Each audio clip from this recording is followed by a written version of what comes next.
Welcome, everyone, to the Puff Drink Talk podcast. Conrad here. Hilton here. George. There. Yeah. Where have you been, man? It's been, We have George back. yeah. Trottling. I've been trottling. Yeah. That's what I've been doing. Yeah. Well, explain. It What's was, been happening? yeah, we planned this vacation last year. Two of my best friends came to town, spent a couple of days with us. Then we drove to Houston. We went to NASA. It was my first visit to NASA, man. How amazing is the NASA Museum? It's just, I think it's dreamy. I think the whole experiences, I don't know if you guys been there. I have. Have you been there? I have not. No, Yeah. I have not. I went from when they opened up until they closed, and I was just a little child. I was enthralled with every exhibit, everything. And this one is specifically, it was, I think, it's going to be much easier to remember because the Artemis was launched yesterday. Yeah. So we saw the whole process, why they're doing that. And it seemed like, yeah, when will that happen? And then we saw that, okay, next week, this is going to happen next week. So it was connecting. I'm watching also the For All Mankind is a TV series. Have you seen it? For All Mankind. Mm-mm. It's the Russians in the series. Oh, the Russians got yeah. to the moon before the Americans, and It's like the space race never this finished. is never finished. Yeah. And so they are in Mars, and trying to explore different further and further, right? Right. So because of all this, of course they launched the TV series exactly in the same week that the Artemis would be sent. But I think all this future idea, I think for kids, man, I will tell you, take your kids there because I can see that a person wants to work to feel inspired. Like the first time the man went to the moon, 400,000 people worked for that project. Yeah. You would ask the janitor, he says, "What are you doing? So what do you do here for the company?" What am I doing? What I'm doing for NASA? I'm helping sending people to the moon. Cool. That's the Everyone had- that's a famous janitor statement. The janitor said, "What are you doing? What do you do here?" "Oh, I'm a janitor. What do you do?" I'm helping send men to the moon. To the moon, yeah. So that's Everyone had that feeling of Exactly. they were part of something bigger. Exactly. So that's what I felt when you go to NASA, when you go to the whole experience, we enjoyed that. For sure, we're going to go back, and everyone who comes visit me, I will try to persuade to go there again. When we went there, to this day, Lauren still has a pink NASA shirt, and she wears almost every single day when she goes to school. And I asked her, why do you wear that? Like, you have so many other clothes. Kind of dissuade her and trying to tell her, like, okay, you've used this shirt long enough. Like, there's other things that you could use. And she goes, I just remember such a fantastic time being there at the museum and going through the different exhibits, exploring the spaceship or the rocket. Mm-hmm, mm-hmm. When the shuttle takes you over to where they have like the Apollo, what was it? 11? 13.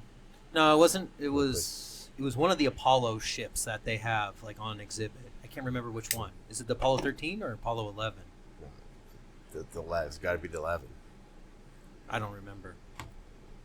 But you know which one I'm talking about. Yeah, Where yeah, sure, You sure. took the shuttle, Yeah, right? yeah, sure, Where they I picked did, you yeah. up and they And take then you to that. for sure. to that big warehouse. Yeah. Yeah, we saw that. I Yeah. can't remember which Apollo spaceship that is, but they retired it. And Oh, that's right. Okay, oh, yeah. it wasn't. I yeah. don't think it was one of the famous ones. Obviously, the one that didn't land and 12. flew Yeah. up. Yeah. So I think 12 never flew.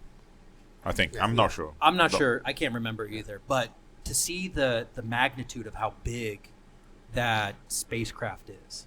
I think the best experience was in the cabin because they reproduced the exactly moment the man got to the moon. Nixon speaking, with the crew. I think the suspense that Neil Armstrong wasn't answering back, and then all of a sudden they got the contact. You could see the technology, how the technology. the whole experience makes you feel the technology at that time. You know, like how advanced it was at that time, but how Primitive it was. primitive it looks from where you are now. From the eyes of today. That was the best experience. You know, I think being there and seeing that thing happen. You know, so yeah, so NASA was. So, do you plan to go there? I do plan to go there. Your kids would love it. Yeah, I think so. I gotta, see if I can make it this year. It's a 3-hour trip, 3.5-hour trip. Just drive, go, and see everything. That's what we did last year for spring break. We did Houston. We did the rodeo. Saw Charlie Crockett, which was amazing. NASA, Kamehameha Bay, which is a big amusement park. Galveston is also Galveston's right there. Galveston is like 30 minutes from there. You know, Yeah. a lot of parks and the cuisine. You know, it's diversified. There's always something happening in Houston. You know, like we always you know, in order to go to Dallas and Houston at least once a year, we just check our favorite bands, our favorite comedians, you know, and then we go there. We have an excuse to go there, you know. Yeah. Right. So Houston, I enjoy going there, you know. You know what? And that was the one time that I drove through downtown Houston, and it was just amazing, beautiful. I love the architecture. I love it. You just feel old, clean. It was Clean. surprisingly clean. Exactly. No, I really enjoyed Houston when I went. Yeah. So sorry, continue. Yeah, I know. There's traffic jams a lot in Houston, though. On the outside of it. Yeah, but, yeah. But if you go through like downtown, I was expecting to be traffic bumper to bumper, but we went through like downtown city, no problem. Oh, okay. Completely different than Austin. Austin's a pain in the butt. I've been there. I've been to traffic jam. We went to Houston, and I think it was Thanksgiving. It was the worst day in the history of Texas. So it took us 9 hours from Houston to Austin. 9 hours. 9 hours. We knew it. We knew it that would happen. It was horrible. Doesn't make sense, right? That's when you just camp at a Buc-ee's for Yeah, I a know. Yeah, Something's like, happening, right? Go Something's got to somewhere happen. else, right? So I'm like, no, I'm not 9 going to hours, Austin man. anymore. Yeah. Just I'm going to go somewhere else. usually, just for listeners, right? Just usually it's 3.5 hours. You know, Yeah. Yeah. in a good day. You know. Yeah. Yeah, man. So we spent the night in Houston, and then the next day we drove to New Orleans. We went to Louisiana. How was that? Yeah, we enjoyed the art, music, food was really good. Art everywhere. You could see like a lot of galleries, which you don't see so often in so many different places. Yeah. Music everywhere. I just didn't feel. I didn't really enjoy the main street. Bourbon Street? Yeah, I didn't enjoy Bourbon Street. It's not that I didn't enjoy. It's just that it's not. It reminds me of 6th in Austin, which is kind of okay to go there once or twice. Yeah. But it's not my thing. Dirty, grungy, anything like Yeah, that? Or? it's like very illegal. Everything is very illegal. Someone told me like don't buy cigars. There are a lot of cigar lounges there. I went today. On Bourbon, 5 or 6, I think. Yeah. And so I said, no, don't buy them. They're fake. I don't It's know. a tourist trap. It almost. is. Like you can see like almost, as I said, barely illegal. That's my experience on Bourbon, right? But the city itself, man, I mean, it's charming. You know, it's you can tell there's a clash of cultures there, different architecture. It's decently walkable. I enjoy it. It's not that I dislike it. It's just that the food was great. Yeah, we ate at this Trieste restaurant, Italian, I think, or Mediterranean. It's very good food. Get any good food. beignets? No, we didn't. Because just spent a night because we had to drive the next day. We had to wake up early the next day because we went to Memphis. Then the next day, woke up, went to Memphis. Actually, to Graceland to visit Elvis Presley's house or Elvis Presley's property, right? Yeah. Which include a house and a gigantic museum. I was gonna say like that normally on birthplace of famous people like that, and it becomes like a museum. Yeah. And I was just the other day talking to someone about in Stratford-upon-Avon about Shakespeare's birthplace. The house is a museum, but it's not gigantic because it's not the U.S. The U.S. they make everything gigantic, right? Yeah. So, But this one is gigantic because guess who was there in the morning? Guess who was there in the morning 2 hours before I got there? I don't know, the president. Yes, Donald Trump was there in the same day in the Nuh-uh. morning. Nuh-uh. Yes, exactly. He was there. I saw Really? there was his signature right there. I think in the hall, in the main hall of the museum. George, he was waiting for you. Actually, he wanted he sent me a message and I said, "Hey George, I'm going to be there in the morning." And I said, "Man, I have to block you. I told you don't come. And why are you doing that? You're stalking me." He- then he I blocked him watches- for a couple of hours. He watched the podcast and he wanted your autograph. But he's a busy man. Yeah, he is a busy man. Yeah, he's He definitely couldn't busy wait man. for you. So yeah, he was there in the morning, and that was an eerie experience because we got there, we have the whole museum only for us. Oh, that's cool. The whole museum. So they blocked it Nobody- off pretty much for Trump to be there before, and then nobody really showed up Exactly, afterwards. exactly. And then there were a few people when we visited the house, and man, look, I think they're in the pantheon, in the like your Mount Rushmore of the movies of the music. I would put Michael Jackson. I would put it Elvis Presley. I would put it Frank Sinatra.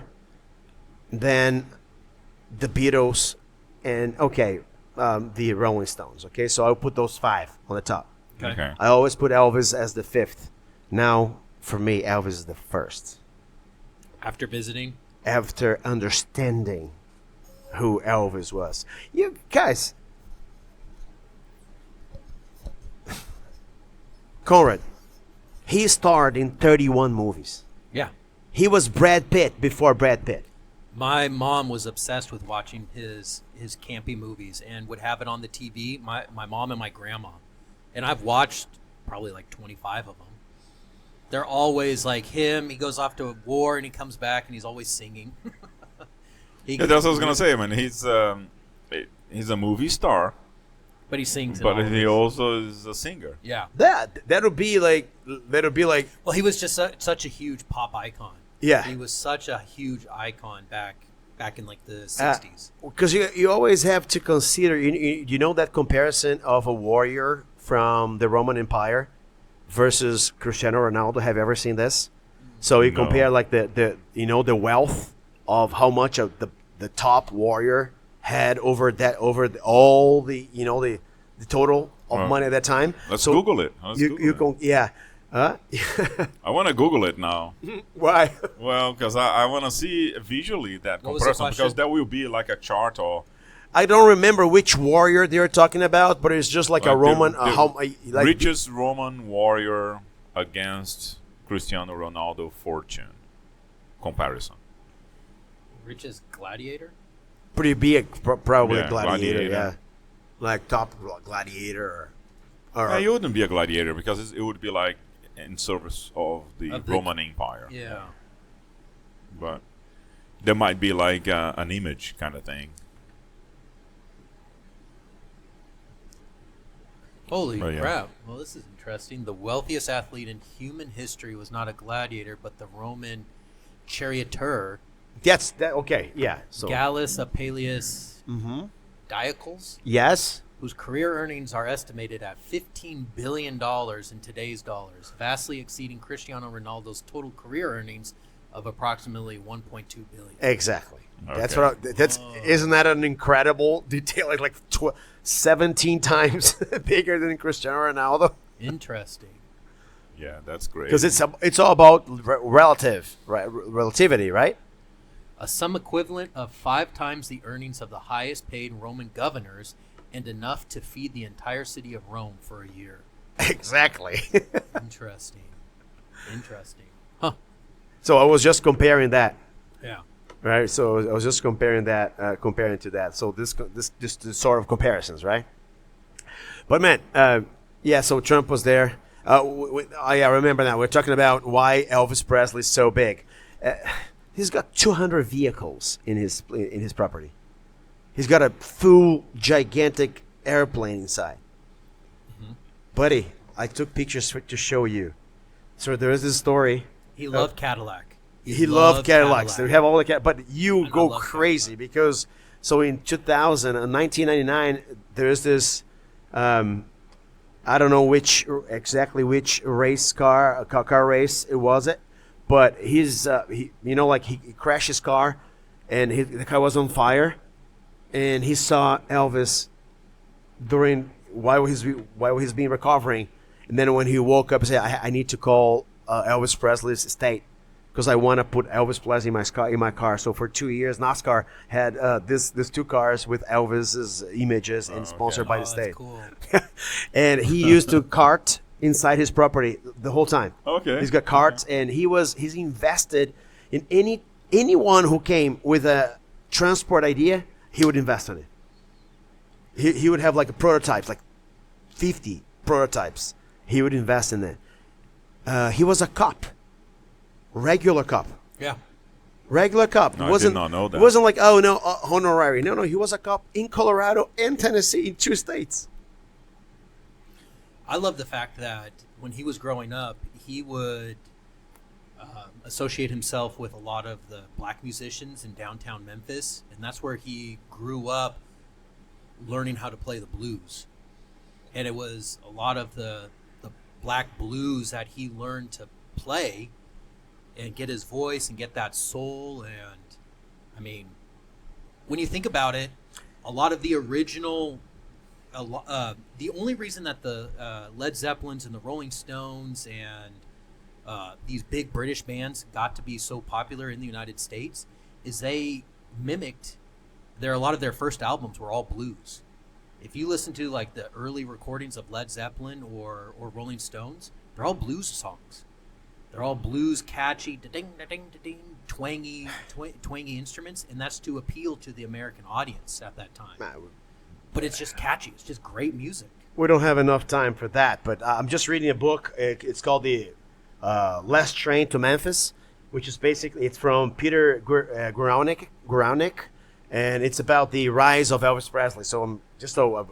another book, Yeah. and then it tells the whole story from his father. You know, the whole thing from his father, from Sam Phillips, you know, like from the coroner, right? So it tells the whole story on Elvis, man. They needed that to promote TV, to promote absolute movies and songs, and he represented so much. So even the John Lennon said that it wouldn't be the Beatles if it wasn't for Elvis Presley. There is a whole pavilion, on icons that send their articles in thanking Elvis Presley, right? That's amazing. So it's a whole thing. Like Jimi Hendrix, Bruce Springsteen, Kiss. Kiss and a lot of their personal things, like a gigantic boot, you know, like they have it. Yeah. So and I think it was country music. It was divided by genre, right? So country music, then pop, then rock. Anyone who was fascinated, was fascinated Probably with that's Elvis why Presley. he was considered the king. Like everybody looked up to him. Yeah. Let me Right? tell you So- something. And he crossed genres of music too. You just said it, man. You said everything. Look, I left that place. When I was there, I was so in awe that I thought, now I understand what a king is. Yeah. That's what I felt. As I said, we don't have enough time. I mean, I could speak only 1 hour on the experience on that museum, because I thought the trip was over, because it's a bit steep, like it's $85, so it's expensive. They said, well, okay, I visited his house. It's super cool, his house, and oh man, is that all? Man, when I turned, there's this gigantic pavilion with like 20 cars, 20 Cadillacs. 1956 Cadillacs. I love all of his Cadillacs too. So when I do that, I understand now.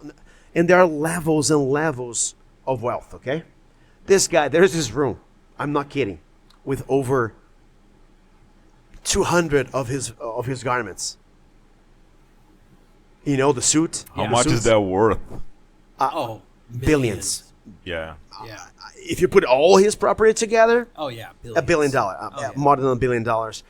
They got I think over 600,000 people every year, which is 2,000 people a day for a house. It's Pretty impressive. Yeah, when you It think is about impressive, yeah.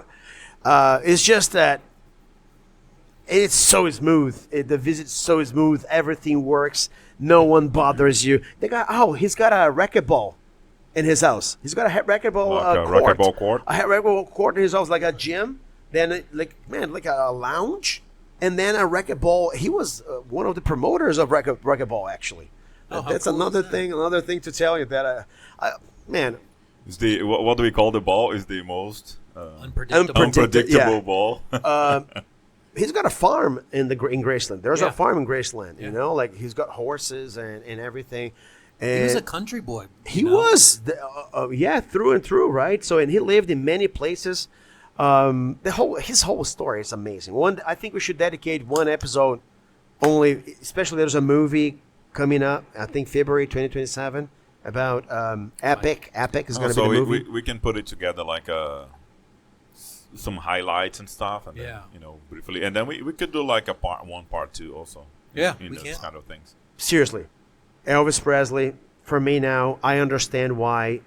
If you'll enjoy rock and roll, blues, jazz, country music, if that's your vibe, you have to go to Memphis. You have to go to this house and understand, man, what a true star is. Yeah. I right now I put His him Christmas album. I grew up on his Christmas album as a Yes. kid. My grandma would listen to it on repeat. I had all of the songs memorized from the beginning of the album to the very end, and they're all good. Remix of popular songs, and then he would just reinvent different things. Oh, let's wrap this up, and we're gonna revisit Elvis. Yeah. Yes. Yeah. Well, we cool. got to talk about. Well, hold on. How was Nashville? Because after Memphis, we went to Nashville. Joanna, talk We about do it? a part 2. We do a part Yes, 2. Let's do a two, part yeah, two. Cool, Okay. cool. I'll talk So about stay that. yeah. tuned for the next video. We're Cool. gonna have part 2 on George's adventures. Thank you all. Thank you. Stay tuned for part 2. All right.